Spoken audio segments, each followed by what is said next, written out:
nos corresponde entrar a estudiar lo concerniente al tema de la Reforma Protestante, Martín Lutero y la Contrarreforma de la Iglesia Católica.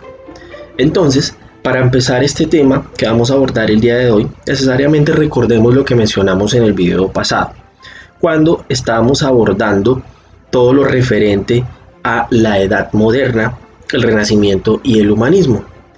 Entonces recordemos que en aquella oportunidad nosotros mencionamos que el Renacimiento fue aquel movimiento cultural y artístico que buscaba retomar ese conocimiento de los griegos y de los romanos y que trataba de dejar ese proceso o ese estancamiento que se presentó durante 1000 años en la Edad Media.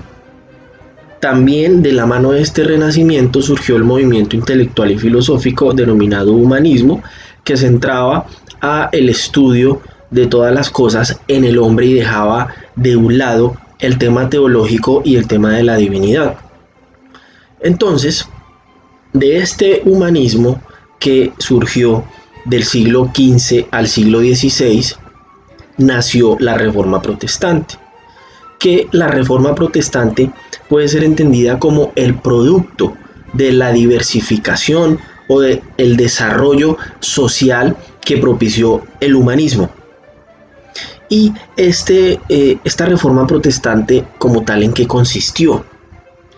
Recordemos que con la finalización de la Edad Media, es decir, post tenebra luz, después de las tinieblas viene la luz, surgió ese movimiento más que todo espiritual o religioso que buscaba darle un contrapeso con relación a los postulados y las doctrinas que tenía la Santa Iglesia Católica para ese entonces. Entonces, este movimiento intelectual o espiritual de la Reforma Protestante como tal fue un movimiento disidente, es decir, que trató de buscar un cambio o de suavizar esos cánones tan rígidos y esos cánones tan estrictos que tenía la Iglesia Católica respecto a las normas de conducta y respecto a las normas impuestas al ser humano, como este último debía sostener la relación entre hombre y divinidad. Y la Reforma Protestante como tal buscó eso, darle un cambio a las cosas espirituales, darle un cambio a la religión en todo el mundo. Y básicamente tiene tres causas fundamentales que nosotros debemos tener en cuenta. La primera de ellas hace relación a la causa religiosa, es decir, ¿por qué surgieron estos movimientos disidentes?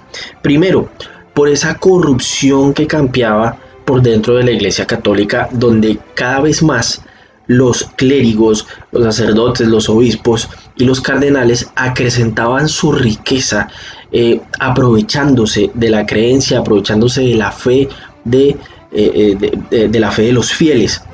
Y esa corrupción hacía que la iglesia se enriqueciera cada vez más en detrimento de los menos favorecidos, en detrimento de los pobres.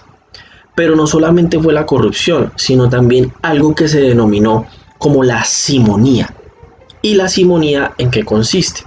La simonía es lo que hace relación al comercio ilícito de las cosas espirituales, es decir, a la compra y venta de las indulgencias. Y ustedes se preguntarán, ¿qué son las indulgencias? Las indulgencias es la forma como la iglesia remite penas y castigos para obtener el perdón de los pecados.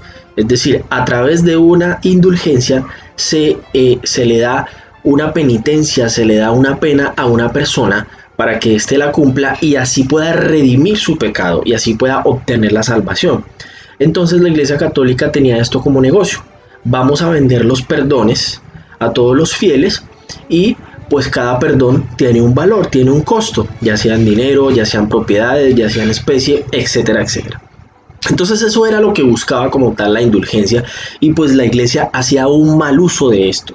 En general tenía un comercio ilícito sobre las cosas espirituales y esos abusos, frente a esos abusos pues los principales exponentes de la reforma dijeron esto no puede ocurrir porque ese tipo de perdones respecto a los pecados solamente los puede hacer Dios directamente. Entonces ahí la Iglesia Católica se aprovechaba mucho de la ignorancia de los fieles, pues que para esa época muy pocos eran los que podían acceder a la instrucción o a el conocimiento. Entonces, básicamente se trataba de ese abuso del clero ese abuso del clero con relación a la fe cristiana. Eso por un lado.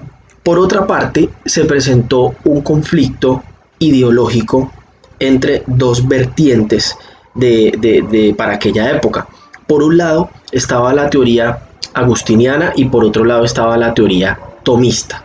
La teoría agustiniana de San Agustín de Hipona y la teoría tomista de Santo Tomás de Aquino.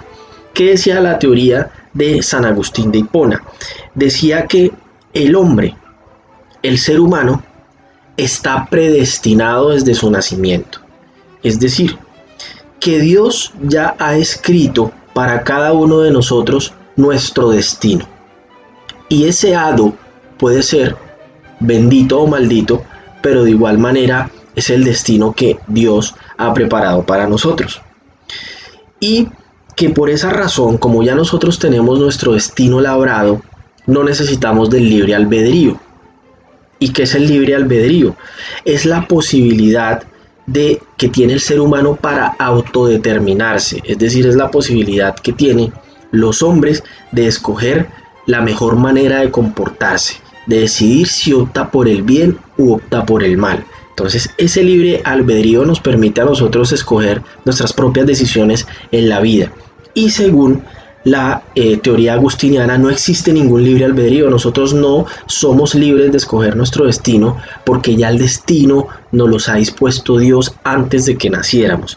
Entonces, en ese sentido, pues nos viene a decir que la teoría agustiniana, que los sacramentos no son necesarios, porque si ya Dios ha definido qué va a ser de nuestra vida, entonces cada acto, cada conducta o cada comportamiento ha sido previsto por Él. Entonces, en ese sentido, pues nosotros no necesitamos de los sacramentos para poder acercarnos a Dios o para poder redimir nuestros pecados, sino que estamos caminando por ese camino labrado que nos ha dispuesto Dios desde que nacemos. Eso por un lado, la teoría agustiniana. Por otro lado, tenemos la teoría tomista de Santo Tomás de Aquino, que decía de que todo lo contrario. Nosotros los seres humanos, si bien es cierto tenemos un destino labrado por Dios, también Él nos dota de un libre albedrío, que nos da la posibilidad de cambiar nuestro destino con nuestra voluntad. Y nosotros podemos escoger si hacemos el bien, si estamos en comunión con Dios, o si hacemos el mal. Esta es la doctrina que defiende la Iglesia Católica y con la cual la Iglesia Católica justifica la necesidad de los sacramentos a través de ella. Entonces la Iglesia dice, o la Iglesia menciona que como nosotros tenemos un libre albedrío, necesitamos un guía y necesitamos un pastor, una institución que nos diga cuál es el camino que debemos seguir para estar en comunión con Dios. Y por eso se necesitan y se justifican los sacramentos. Entonces, la Reforma Protestante decía que no era necesario ningunos sacramentos porque nosotros ya tenemos nuestro destino escrito por la divinidad. Entonces, la Iglesia era partidario de la teoría tomista de Santo Tomás y la Reforma Protestante era partidario de la teoría agustiniana. Entonces, esas fueron las principales causas religiosas por un lado. Por otra parte, tenemos las causas políticas. Y entonces aquí nosotros necesariamente tenemos que mencionar que estas causas se debieron más que todo por el nacimiento o el surgimiento de los estados nacionales. ¿Y cuáles son los estados nacionales? Son aquellos donde una sociedad determinada se asentó en un territorio y escogió un estilo de gobierno monárquico. Entonces, esos estados nacionales generalmente formaron monarquías absolutistas que buscaban apartarse y buscaban eliminar cualquier injerencia que se presentara por parte de otro estado o por parte del Papa y la Iglesia Católica. Entonces, esas monarquías absolutistas, como tal, lo que buscaban era que el rey asumiera los tres poderes o las tres funciones principales del Estado: legislativa, judicial y ejecutiva, y el rey mismo en muchas ocasiones se declaraba también jefe o cabeza de la iglesia en su país determinado. Eso sucedió, por ejemplo, en Inglaterra con el rey Enrique VIII, también sucedió también en Francia con el rey Luis XIV, y en general este tipo de monarquías absolutistas tuvieron su auge, tuvieron su nacimiento en esta edad moderna, y la característica principal de ella es que básicamente eran estados soberanos, eran estados que se podían autodeterminar ellos mismos, es decir, no recibían ningún tipo de injerencia externa, podían dictar sus propias leyes, podían tener su propio ejército y podían formar su propio gobierno, tener sus propios gobernantes. Entonces, esa fue una causa política muy importante de la Reforma Protestante, porque para esa época los monarcas decían: nosotros no queremos ningún tipo de injerencia por parte de la Iglesia Católica, nosotros aquí nos gobernamos nosotros mismos y no necesitamos ningún tipo de recomendación, injerencia, ley, ordenanza o bula por parte del Papa de turno. Entonces, en ese sentido, esos monarcas de esos estados nacionales, de esas monarquías absolutistas, muchas veces prohibían a que el Papa hiciera inclusive nombramientos eclesiásticos en dichos estados, porque como ellos mismos se autoproclamaban los jefes de la iglesia en su estado, entonces eran los monarcas quienes debían venir a nombrar, quienes tenían que venir a nombrar a los obispos y los cardenales en un momento dado. Entonces, aquí, como podemos observar, nuevamente se reaviva esa tensión o esa querella de las investiduras que nosotros estuvimos analizando cuando hablamos de la Edad Media. Entonces, en ese sentido, esas causas políticas se debieron a eso, que los estados buscaban una mayor independencia en cuanto a los aspectos del Estado y en cuanto a la soberanía propiamente hablando. Soberanía que va a ser un concepto que nosotros vamos a abordar en el próximo video cuando hablemos del autor Juan Bodino. Entonces, eso por un lado. Ahora bien, ¿qué otra característica tenían los estados nacionales? Los estados nacionales no solamente conformaban sobre sí un gobierno monárquico, hacían parte de estos estados nacionales un grupo poblacional que compartían exactamente los mismos elementos culturales, como por ejemplo el idioma, como por ejemplo la religión, como por ejemplo la misma cultura, etcétera, etcétera.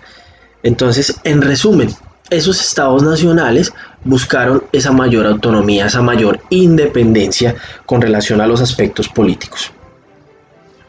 Tenemos también las causas económicas. Y las causas económicas también van de la mano de las causas políticas. Pero las causas económicas tenían que ver más que todo con esa voluntad de los príncipes de cada estado de apoderarse de las propiedades de la Iglesia Católica, que después de la Edad Media la Iglesia Católica era la mayor o era la institución que más tenía tierras y riquezas en toda Europa. Por ejemplo, para mencionar algunos ejemplos, solamente en Francia la Iglesia Católica era dueña de la quinta parte de todos los territorios de Francia. En Alemania era dueña de la tercera parte de los territorios.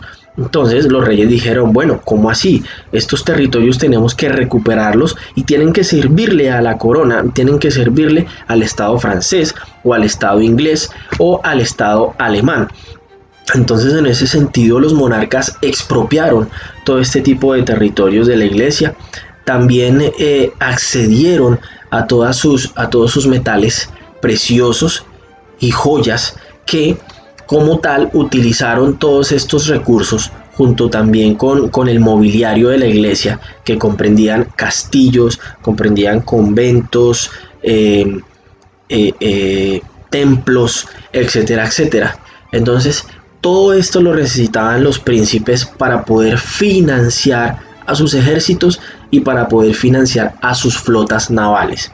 Flotas navales que, por cierto, ellos necesitaban para poder realizar todas esas exploraciones que estaban en auge en los nuevos territorios descubiertos en América, y pues que servían también para llevar esclavos del continente africano al continente americano. Entonces, esas fueron las causas económicas. También podría mencionarse que como causas económicas tenemos la eliminación de las exenciones de impuestos que tenía la iglesia en cada uno de los estados.